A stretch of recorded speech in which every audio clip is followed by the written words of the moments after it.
Welcome back, Huddle at Home listeners. So glad you're joining us again for another week of, well, our chaotic yet loving household insights. Chaotic is right, Mason. My goodness. Feels like we just blanked and it's already, Wednesday?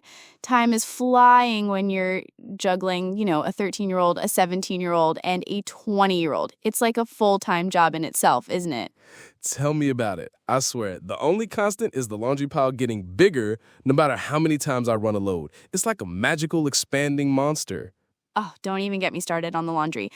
But hey, it's been a week, a good week though. Lots of interesting moments. What's been your one takeaway from the past 7 days, Mason?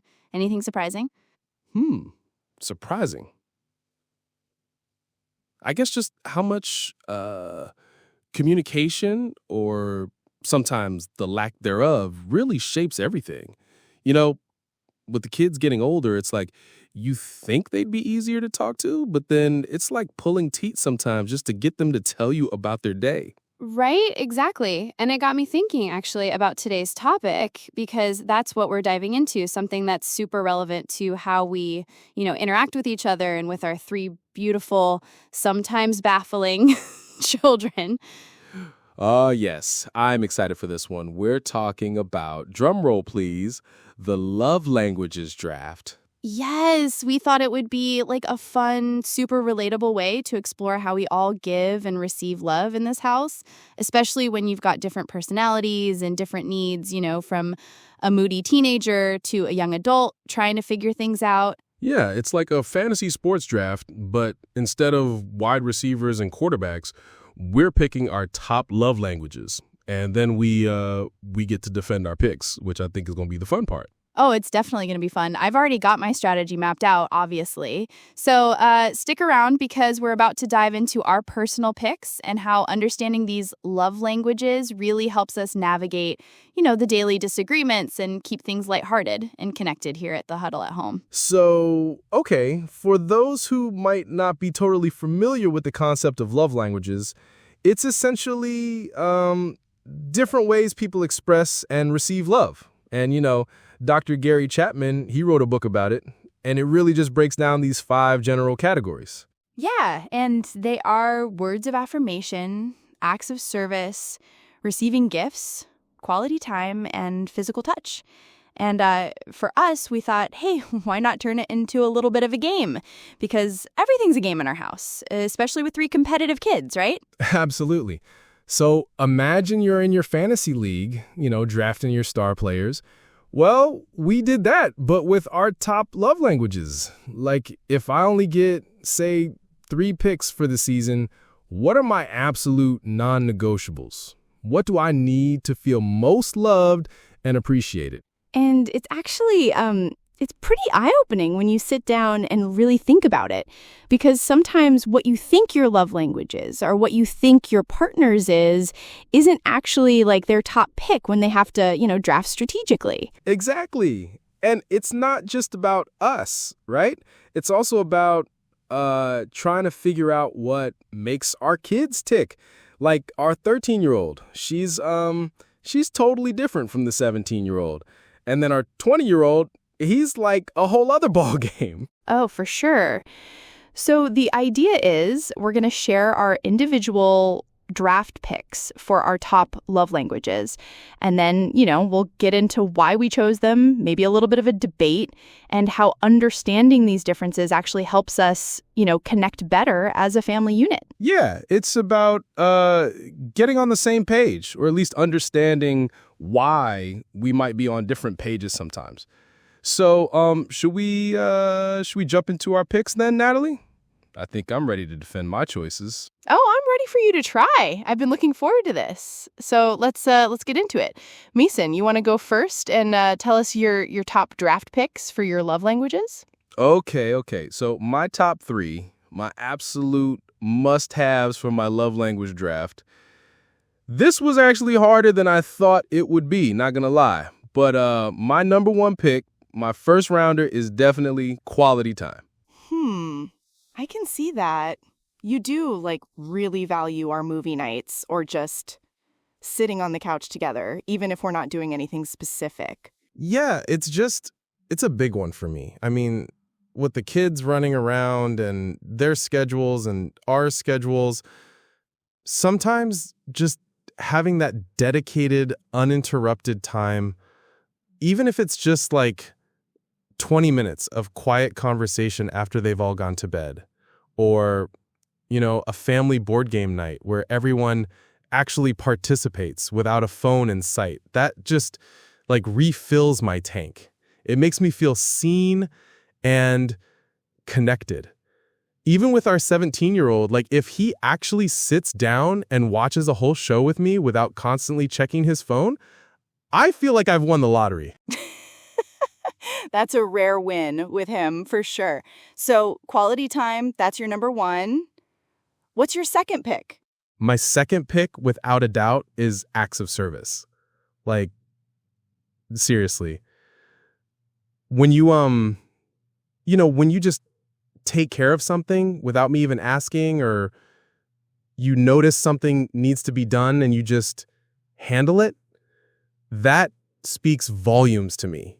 It's like, oh, she's got my back. She's thinking of me. So when I unloaded the dishwasher this morning, even though it was your turn, that was, you felt loved.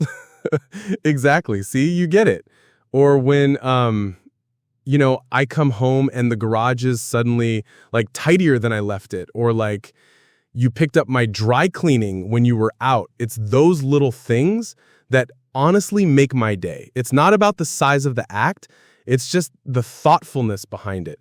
Even with the kids, if our 13-year-old just like takes out the trash without being reminded, I'm like, yes, she loves me. It's rare, but it happens. Okay, I'm taking notes for future acts of service. And your final pick, your third rounder, this is the big reveal. All right, drum roll, please. My third love language pick is physical touch. And I know you might be thinking, like, Mason, really? But it's not just like grand gestures, It's the simple things. A hug, a hand on my back when you walk by, just like sitting close on the couch, even a little pat on the shoulder. It's that physical presence that it just brings me comfort and makes me feel like secure and loved. So like the random wrestling matches with a 20-year-old, that's your love language too? Yeah, I mean, that's definitely a form of physical touch. But it's more about, the gentle, affirming touches. Like when you just lean your head on my shoulder, or, you're making dinner and you come over and just give me a quick squeeze. It's those little, almost unconscious gestures that really resonate with me. It's just, it solidifies the connection, Yeah, I do. It's interesting because sometimes I think like your need for physical touch, especially with the kids, is almost like a barometer for how much energy you have. Like if you're tired, you don't want to be touched. But if you're feeling good, you're all about the physical affirmation. That's fair. That's a fair assessment. I hadn't really thought about it that way, but you might be onto something there. It's like battery low, no touchy. Battery full, bring on the cuddles. See, that's why we do this. We learn things about each other. So, just to recap, your top 3 are quality time, acts of service, and physical touch. You ready for me to rip those apart? Bring it on, Natalie. I stand by my picks. I'm ready to defend them to the end. All right, Mason, your picks were predictable, but I'll give you that they're very you. Now, it's my turn. And believe me, my playbook is completely different. Oh, I'm ready. I have a feeling I know at least one of these. You might think you do, but you don't know the depth of my strategy. My number 1 pick, my absolute foundational love language, is words of affirmation. Hands down.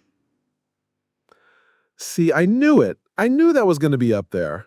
Of course it is. When you tell me I look nice, or like, hey, that was a really great idea you had, or even just, you're doing a great job with all the chaos around here. It's like a direct shot of caffeine to my soul, It It makes me feel appreciated and seen, especially with like the never-ending laundry pile and trying to wrangle 3 teenagers. A little, "you got this, Nat," goes a long way. I try, but sometimes, I think I affirm with my actions, like the acts of service. And I appreciate those too, don't get me wrong. But words just hit different for me. Like if our 17-year-old just says, "Hey, Mom, thanks for dinner," without being prompted, I'm like, whoa, did I just hear actual appreciation? It's gold. Okay, so words of affirmation at number 1. What's your second round pick? Don't tell me it's more words. Laughs. No, though I do love a good conversation. My second pick is actually gifts. Gifts? Really? I mean, you're not exactly like always asking for stuff. Not necessarily big, expensive gifts, Mason. That's the thing. It's the thoughtfulness behind them. It's the, "I saw this and I thought of you" kind of gift. Like if you bring home my favorite coffee on your way back from the gym, or if the kids pick up a random magnet from a trip and say, "This made us think of you, Mom," it's just a tangible representation that someone was thinking about me when I wasn't around. So, like the time I came home with that weird-shaped rock from the beach because you said it looked like a potato? That was a good gift? It was a thoughtful gift, yes, because you remembered I said that. Or, when our oldest, who never remembers anything, actually brings me back a souvenir t-shirt from their college town. It's not about the item itself, it's the gesture. It's proof they were thinking of me. Huh. Okay, I'm starting to get that. It's the sentimentality of it? Exactly. It's, you mattered enough for me to remember you and bring you something. It makes me feel cherished. All right, so number 1, words of affirmation. Number 2, gifts. Are you ready for my wild card? Lay it on me. I'm braced. My third pick, and this might surprise you considering your own picks, is acts of service. Wait, what? I had that as my second. So you're picking my love language? Are you just trying to butter me up, Natalie? Maybe a little. No, but seriously, it's because when you do something for me, especially when I know I'm overwhelmed, it's like you're literally taking a weight off my shoulders. Like when you just take out the trash without me asking, or you fill up my car with gas. Those are huge. They're not just like little conveniences. They're moments where I feel truly supported. So when I unloaded the dishwasher this morning, that was like a double whammy for both of us? Pretty much. See, this is where our love languages can actually complement each other. Your act of service is my act of service. It's like a positive feedback loop. It's true. I feel loved, you feel loved, sufficient. Exactly. But where we might clash sometimes is you're all about that physical touch. And, well, I appreciate it. Sometimes I really need to hear the words or feel like you've gone out of your way to do something thoughtful for me. Like, a hug is great, but if I've just told you I'm stressed about work, I'd probably prefer you tell me you're doing great or, like, bring me home my favorite ice cream. So a hug isn't always the answer? My whole world is crumbling. Not always the first answer. Sometimes it is, don't get me wrong, but it's about knowing what's most impactful in that moment. And with the kids, too, like our 13-year-old, she's definitely acts of service and physical touch like you. But the 20-year-old, you gotta give him space. Then hit him with a random thoughtful gift. And he's like, "Ooh, you thought of me." So it's like you send me a text saying I'm doing a great job and I'll go wash your car. It's a trade-off. Pretty much. It's all about understanding what the other person actually receives as love, isn't it? It's not always what you think you're giving. This draft concept really does make you think about it in a new way. My quality time, your words of affirmation. We've definitely had moments where one of us was trying to give love in our own language and the other person wasn't quite picking up on it. Oh, absolutely. Like, you'll want to just sit and be in the same room quietly, and I'm over here thinking, why isn't he talking to me? Doesn't he know I need to hear something positive right now? It's a constant negotiation, really. But a fun one, right? A fun negotiation. That's the key. Speaking of negotiations and sometimes, missing the mark, this feels like the perfect segue into our timeout moment segment. Oh, yes, our weekly check-in for when communication takes a detour. Exactly, because even with all this deep love language analysis, things still go sideways, Like this week, I'm thinking about the great snack drawer debacle. Oh, Mace, don't even get me started on the snack drawer. I mean, seriously. Okay, hear me out. So I went to grab a granola bar, right? And I opened the snack drawer, and it was just chaos, like a crumb explosion, empty wrappers, and like just one lonely, sad-looking cheese and crackers package. Which, by the way, I bought for you. And I looked at it, and I thought, someone needs to organize this. This is not how a snack drawer should look. And I just I left it open. And maybe I sighed a little loudly. Oh, you didn't just sigh loudly, Mason. You performed an entire theatrical production of the horrors of the snack drawer. I was in the kitchen minding my own business, trying to pack lunches, and I just hear this huh and puff, and then a very pointed, well, this is a mess. I wasn't being pointed. I was just expressing my visual displeasure. It was an act of nonverbal communication. I thought you'd see it and be like, oh, Mason's upset about the snack drawer. I should fix it.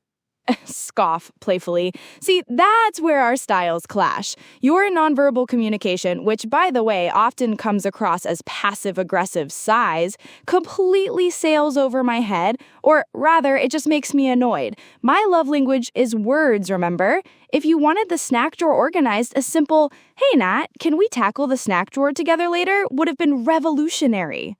But then it becomes a to-do. I was just trying to inspire action without, creating another item on the chore list for us. Laughing, and it inspired what? Me slamming the drawer shut and walking away? That's what it inspired. Because in my head, I'm thinking, he clearly thinks I'm the sole keeper of the snack drawer, and he's judging my crumb management skills. I wasn't judging your crumb management. It was a general observation of the state of the union, so to speak. Right. So what was the funny resolution here then? Because for a solid hour, we were giving each other the silent treatment over granola bar crumbs. Well, eventually, the kids came home, and our 13-year-old, Olivia, she immediately went for the snack drawer, right? And she pulls it open, and she just stares at it, looks at us, and goes, Mom, Dad, did a raccoon get in here or something? And that was it. Mason and I just looked at each other and we both burst out laughing because if a 13-year-old thinks it looks like a raccoon's been in there, it's pretty bad. Yeah, we ended up cleaning it out together, and then I quietly restocked it with new granola bars. And I might have put a little label on the inside that says crumb-free zone. Which I promptly peeled off. But, it just shows that sometimes, even when we think we're being clear, our methods can be totally lost in translation. And sometimes, it takes a fresh, unbiased teenage perspective to put things back into focus. Or at least make you laugh about how ridiculous the whole argument was. So yeah, that was our timeout moment this week. Definitely a flag on the play for unclear communication, but no permanent damage. Only to the raccoon's reputation. Poor guy. So I guess wrapping things up for this week, what we really learned, or at least what I hope I learned, is that even when you think you're speaking the same language, you might actually be speaking, completely different love languages or snack drawer languages. Absolutely. And the key really is to keep talking, even if it's through dramatic sighs or, silly draft picks. Humor, honestly, is our superpower. It really helps bridge those gaps when communication goes a little wonky. Yeah, it's about Being open, being willing to laugh at yourselves, and trying to understand how your partner and even your kids, perceive and receive love. And also, who's actually responsible for the snack drawer. Still figuring that one out. A work in progress, but hey, that's what Huddle at Home is all about, right? Navigating this beautiful, messy, hilarious journey of family life together. Exactly. Thank you so much for hanging out with us this week on Huddle at Home. We really appreciate you, spending some time with us. Yes, thank you all so much for listening. If you enjoyed today's episode and our love language draft strategy, please take a moment to subscribe, rate, and review us wherever you get your podcasts. It really, really helps us out. It truly does. And for next time, we're thinking about diving into, how we handle screen time negotiations with 3 different age groups. Oh boy, that's going to be a fun one. Yeah, get ready for some intense debate on that front. But until then, from our huddle to yours, we'll talk to you next time. See you.